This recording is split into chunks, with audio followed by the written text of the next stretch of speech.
One. Hello. Mark is the name again, and today I'm jogging through the book of Proverbs and I land on chapter 50. And one of the things that jumps out so clearly to me is the issue of communication. Communication. And today we are going to talk about 7 things that will make you a master communicator. Have you noticed that all of life is communication? What causes confusion and causing conflict is communication between husband and wife, between pastor and others, between people at workplaces. It is the way you say something. We get misunderstandings all the time. You have conflicts all the time. And let me assure you, these conflicts are part of life.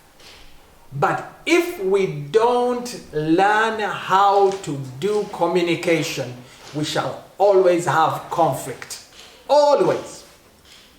And even resolving conflict needs proper communication. Proper communication. And so I'm taken to chapter 15 of Proverbs, and I'm going to just read the first 7 verses there. If you have your Bible, verse 1, a gentle answer turns away wrath, but a harsh word stirs up anger. The tongue of the wise adorns knowledge, but the mouth of the fool gushes folly. You now see it's communication about it. The eyes of the Lord are everywhere, keeping watch on the wicked and the good. Verse 4, the soothing tongue is a tree of life. There are some people who speak with a soothing tongue. They are peacemakers. They are a tree of life. But a perverse tongue crushes the spirit. There are others who speak and the words just crush you. There are some wives who speak to their husbands. By the time the husband leaves the place of communication, he is crushed. He can't do anything. He feels useless. Now, some wives, you see, that's what it says. A perverse tongue crushes the spirit, but a soothing tongue is a tree of life. You need to have that soothing tongue, that soothing thing. Look, verse 5. A fool spurns a parent's discipline, but whoever heeds correction shows prudence. Verse 6. The house of the righteous contains great treasure, but the hearts of fools are not upright. Hey. But the income of the wicked brings ruin. Hey, okay. Now, verse 7. The lips of the wise spread knowledge. Have you ever sat with someone and as you talk to them, you are learning a lot and you're being built? But look at this one. But the hearts of fools are not upright. A fool can speak and for an hour you get a headache. You're wondering, why have I wasted my time here? You see, from this, I am going to pull out 7 principles to make you a master communicator so that you can manage and resolve and diffuse conflict. 7. Number 1. All right? Number 1. Whenever there is a problem, you have to remain calm and gentle when confronting conflict. And your example will become contagious. Have you been in a place where people are shouting? The other one is putting a high volume. This one also increases volume. And then in the middle of that just comes someone and says, hey, what is the issue? And suddenly everything calms down. Now look at this.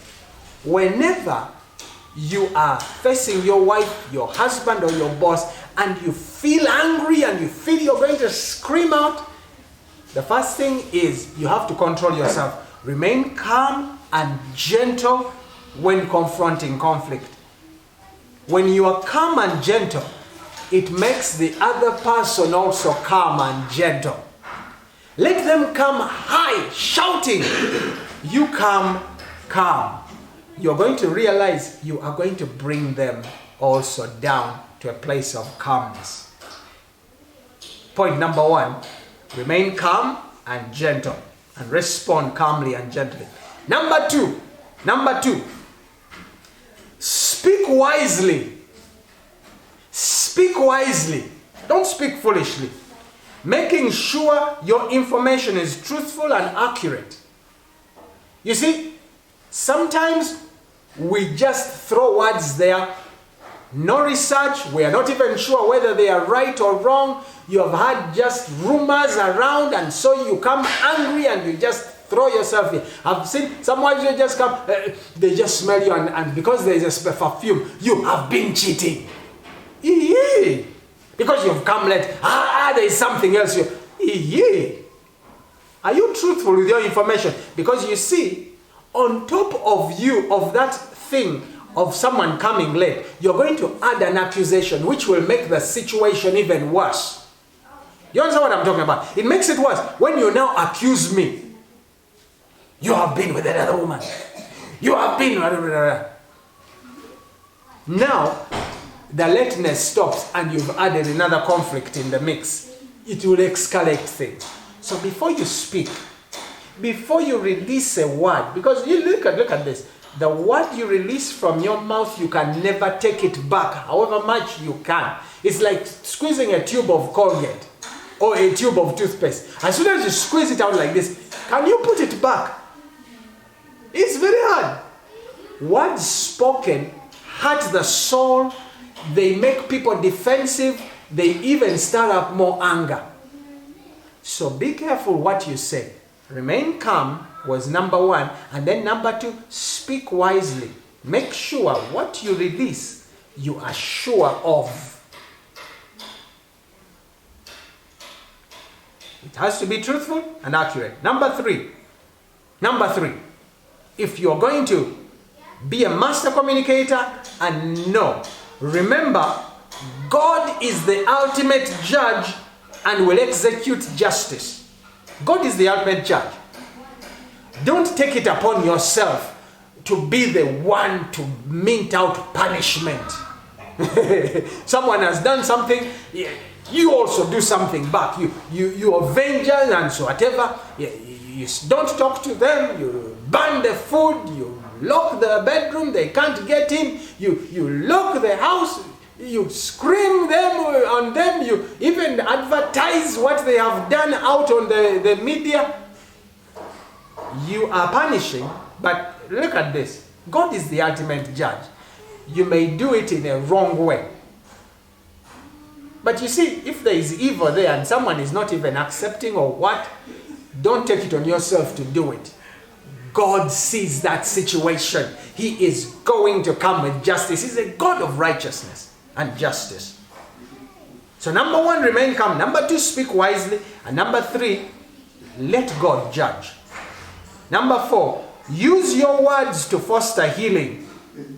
Fix the problem, not the blame. Some of you are very good at blaming. Who did it, so that you are on him and you hit, and even after you have hit him, you have not solved the problem.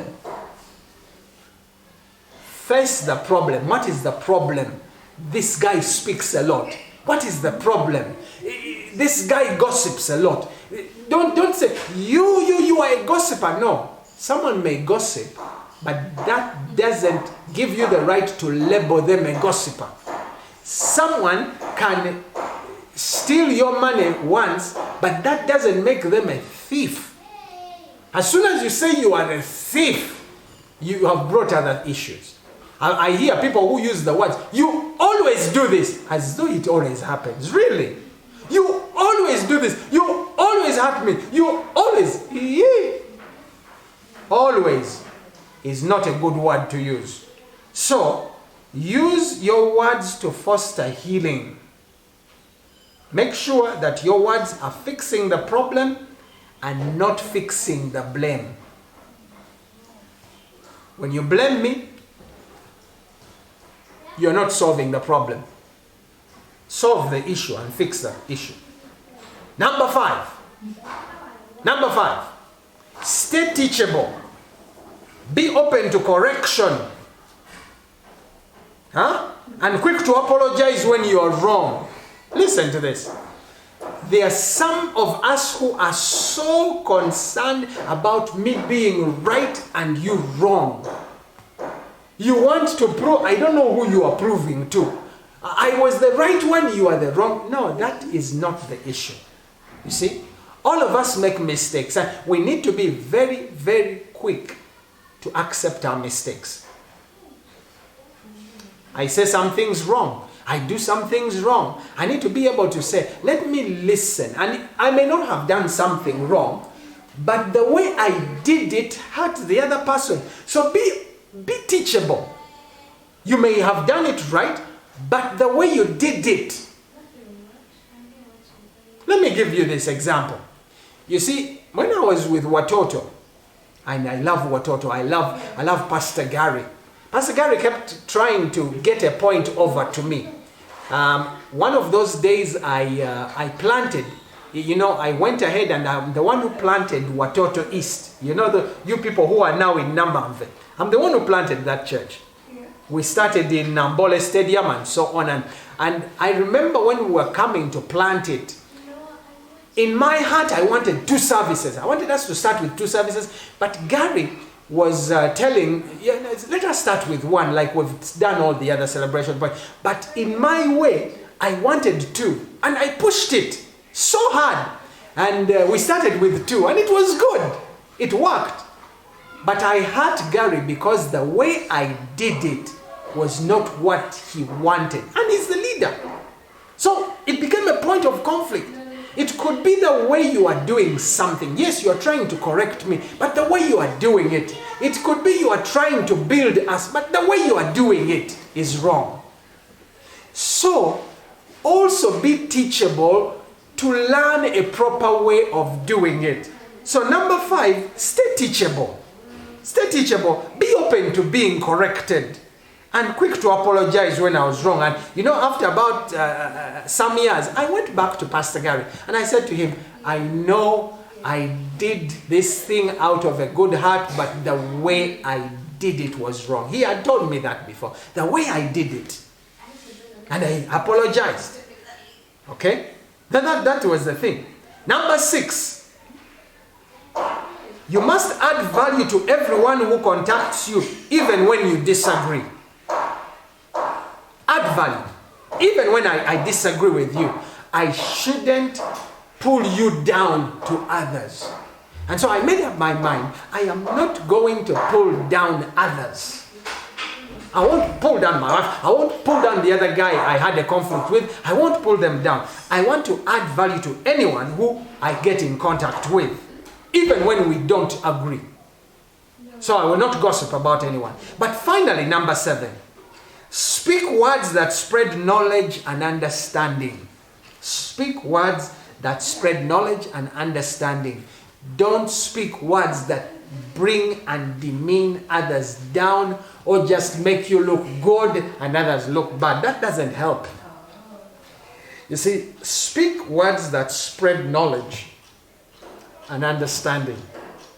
You see, that's what I'm trying to do right now about conflict. If I had known what I had known right now, that time, nothing would have escalated to something like that. But I'm glad it did. I am glad the conflict was there. Because when that conflict came, when that conflict finally was there, I have learned these valuable lessons. And this is how I will handle any other thing that comes my way. So number 1, remain calm and gentle. Number 2, speak wisely. Number 3, remember God is the ultimate judge. Number 4, use your words to foster healing, not to fix a blame. Number 5, remain teachable and be open to correction. Number 6, add value to the person you are conflicting with. Okay?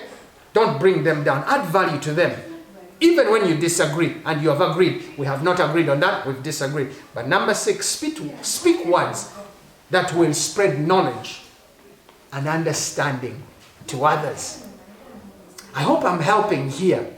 These points can be used to fix any relationship, whether it's marriage, whether it is, friendships, whether it's work environment, and so on. It will help you build the right relationships and handle conflict well. God bless you as you handle the conflicts around you. Bye-bye.